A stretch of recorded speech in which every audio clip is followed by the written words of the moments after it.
Read by Paul Hampton. Grimm's Fairy Tales by Jacob and Wilhelm Grimm. Chapter 1. The Goose Girl. An old queen, whose husband had been dead some years, had a beautiful daughter.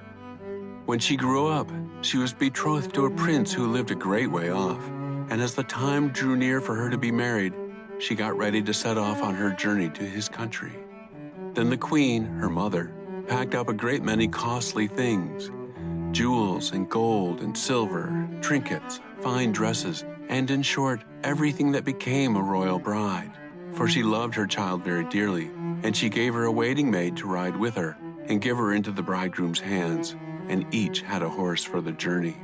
Now the princess's horse was called Falada and could speak. When the time came for them to set out, the old queen went into her bedchamber and took a little knife and cut off a lock of her hair and gave it to her daughter, saying, "Take care of it, dear child, for it is a charm that may be of use to you on the road." Then they took a sorrowful leave of each other, and the princess put the lock of her mother's hair into her bosom, got upon her horse, and set off on her journey to her bridegroom's kingdom. One day, as they were riding along by the side of a brook, the princess began to feel very thirsty and said to her maid, "Pray get down and fetch me some water in my golden cup out of yonder brook, for I want to drink." "Nay," said the maid, "if you are thirsty, get down yourself and lie down by the water and drink. I shall not be your waiting maid any longer." The princess was so thirsty that she got down, knelt over the little brook and drank, for she was frightened, and dared not bring out her golden cup. And then she wept and said, "Alas, what will become of me?" And the lock of hair answered her and said, "Alas, alas, if thy mother knew it, sadly, sadly, her heart would rue it." But the princess was very humble and meek, so she said nothing to her maid's ill behavior, but got upon her horse again. Then all rode further on their journey, till the day grew so warm and the sun so scorching that the bride began to feel very thirsty again. And at last, when they came to a river, she forgot her maid's rude speech and said, "Pray get down and fetch me some water to drink in my golden cup."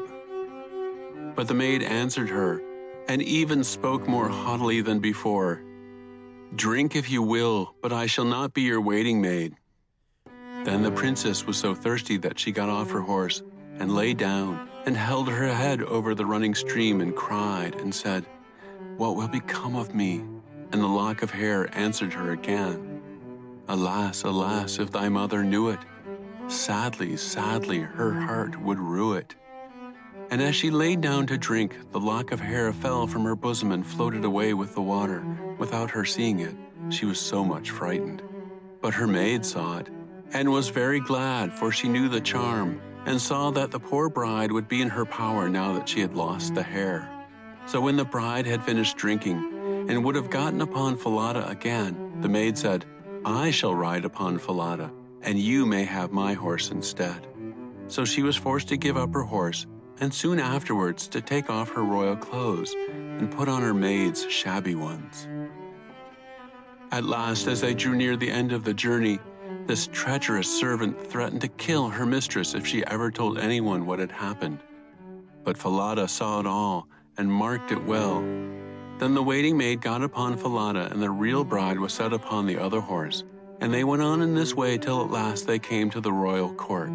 There was great joy at their coming, and the prince hurried to meet them and lifted the maid from her horse, thinking she was the one who was to be his wife, and she was led upstairs to the royal chamber. But the true princess was told to stay in the court below. However, the old king happened to be looking out of the window and saw her in the yard below, and as she looked very pretty and too delicate for a waiting maid, he went into the royal chamber to ask the bride whom it was she had brought with her, that was thus left standing in the court below. "I brought her with me for the sake of her company on the road," said she. "Pray give the girl some work to do, that she may not be idle."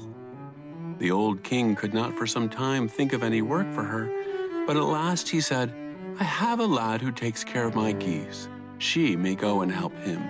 Now the name of this lad, that the real bride was to help in watching the king's geese, was Curdken.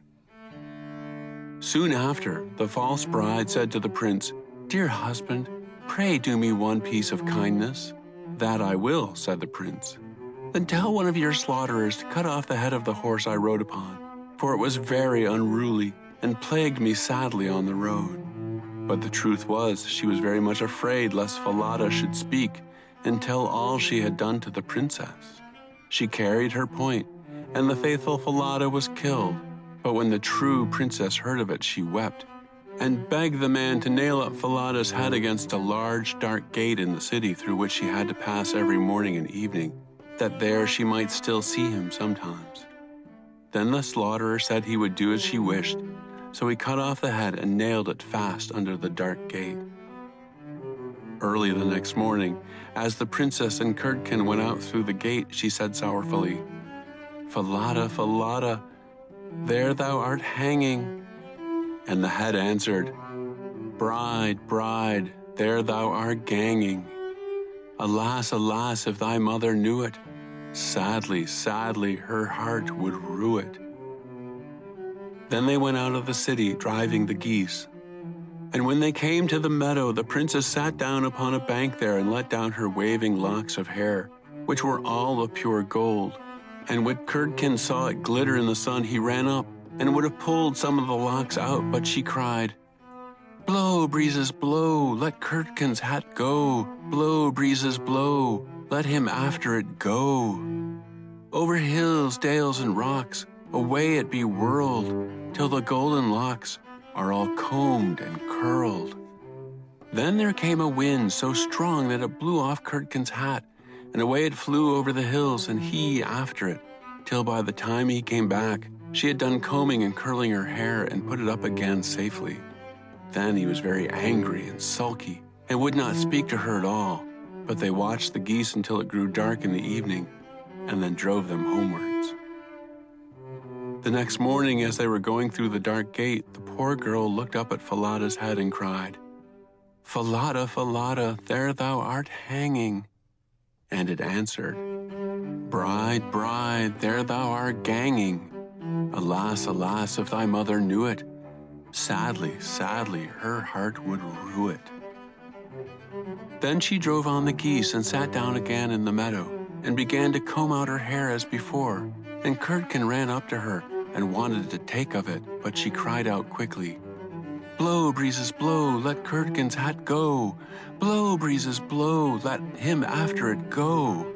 Over hills, dales, and rocks, away be it whirled, till the golden locks are all combed and curled." Then the wind came and blew off his hat, and off it flew a great distance over the hills and far away, so that he had to run after it. And when he came back, she had done up her hair again, and all was safe. So they watched the geese until it grew dark. In the evening after they came home, Curdken went to the old king and said, "I cannot have that strange girl to help me to keep the geese any longer." "Why?" inquired the king. "Because she does nothing but tease me all day long." Then the king made him tell him all that had passed.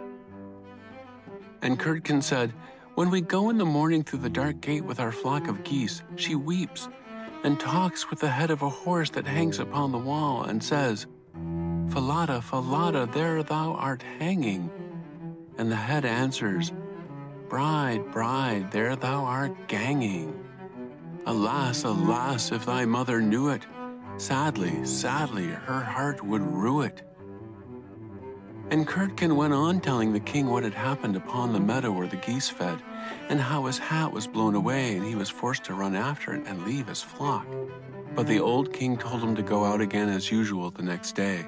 And when morning came, he placed himself behind the dark gate and heard how the princess spoke and how Falada answered. And then he went into the field and hid himself in a bush by the meadow's side, and soon saw with his own eyes how they drove the flock of geese, and how, after a little time, she let down her hair that glittered in the sun, and then he heard her say, "Blow, breezes, blow, let Curdken's hat go. Blow, breezes, blow, let him after it go. Over hills, dales, and rocks, away be it whirled, till the golden locks are all combed and curled."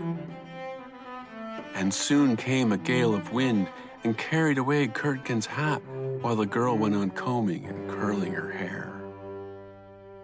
All this the old king saw, so he went home without being seen, and when the goose girl came back in the evening, he called her aside and asked her why she did so. But she burst into tears and said, "That I must not tell you or any man, or I shall lose my life." But the old king begged so hard that she had no peace till she had told him all, word for word, and it was very lucky for her that she did so, for the king ordered royal clothes to be put upon her, and he gazed with wonder, she was so beautiful. Then he called his son and told him that he had only the false bride, for that she was merely a waiting maid while the true one stood by. And the young king rejoiced when he saw her beauty and heard how meek and patient she had been, and without saying anything, he ordered a great feast to be prepared for all his court. The bridegroom sat at the top with the false princess on one side and the true one on the other, but nobody knew her, for she was quite dazzling to their eyes, and was not at all like the little goose girl, now that she had on her brilliant dress. When they had all eaten and drunk and were very merry, the old king told all the story, as one that he had once heard of, and asked the true waiting maid what she thought ought to be done to anyone who would behave thus. "Nothing better," said this false bride, "than that she should be thrown into a cask stuck round with sharp nails, and that 2 white horses should be put to it, and should drag it from street to street until she is dead." "Thou art she," said the old king, "and since thou hast judged thyself, it shall be so done to thee." Then the young king was married to his true wife, and they reigned over the kingdom in peace and happiness all their lives.